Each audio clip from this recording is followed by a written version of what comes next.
நம்முடைய உடலில் நீர்பூதங்கள் எவை, எப்படி இந்த உடலை கட்டுப்படுத்துகிறது என்பதை கேட்போம்.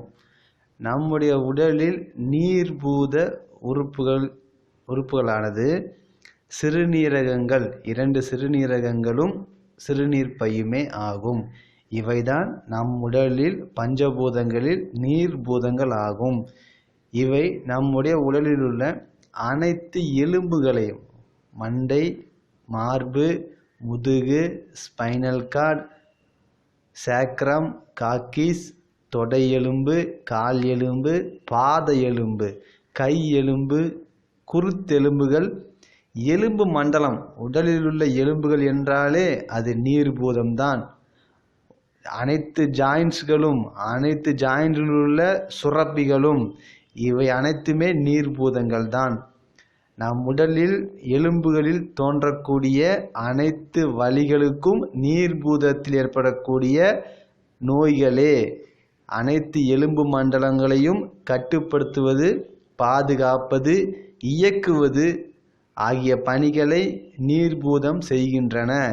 எனவே நம்முடைய உடலில் நீர்பூதத்தினால் ஏற்படக்கூடிய பிரச்சனைகளான எலும்பு வலி, எலும்பு தேய்மானம், மூட்டு தேய்மானம், உடல் அசதி ஆகிய அனைத்து பிரச்சனைகளுக்கும் நாம் சிறுநீரகங்களுக்கும் சிறுநீர் பைக்கும் வைத்தியம் செய்தால் நல்லது.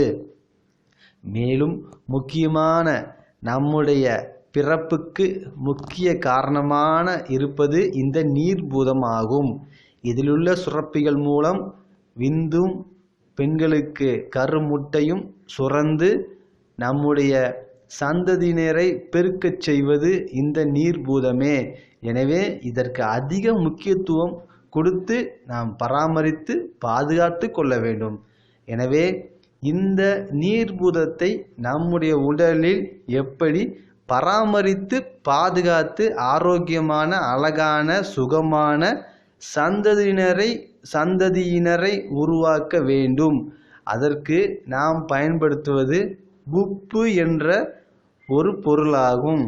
உப்பை நாம் சம அளவில் அனைத்து விதமான சமையல் செய்யும் பொழுதும், சாப்பிடும் பொழுதும், அனைத்து பொருட்களுடனும் சமமான அளவில் கலந்து உண்டு உறங்கினால் சுகமான, ஆரோக்கியமான, அழகான எலும்புகளை பெற்று உடல் அமைப்பை மாற்றி வருங்கால சந்ததியினருக்கு சுகத்தை கொடுக்கக்கூடிய ஒரே ஒரு பொருள் உப்பு ஆகும். எனவே உப்பை நம்முடைய உணவில் சரிவிகித அளவில் பயன்படுத்தி கொள்ள வேண்டும். மேலும் இன்னொரு முக்கியமான பொருள் முந்திரி பருப்பு ஆகும். இந்த முந்திரியை நாம் நெய்யில் போட்டு பொன்னிறமாக வதக்கி ஒரு டப்பாவில் வைத்து கொள்ள வேண்டும். தினமும் மாலை 5 முதல் 6 மணி அளவில் 2 பீஸ் எடுத்து வாயில் போட்டு நன்றாக அரைத்து மென்று குடித்து விடவும். அப்படி செய்யும் பொழுது 2 கிட்னிகளும் நன்றாக வேலை செய்து ஃபங்க்ஷன் ஆகி நம்முடைய எலும்பு மண்டலத்தை தன்னுடைய கட்டுப்பாட்டில் வைத்திருக்கும். இதில் ஏதேனும் உங்களுக்கு சந்தேகம் இருப்பின் என்னை அழைக்கவும். செந்தில்குமார், சென்னை 9840810382.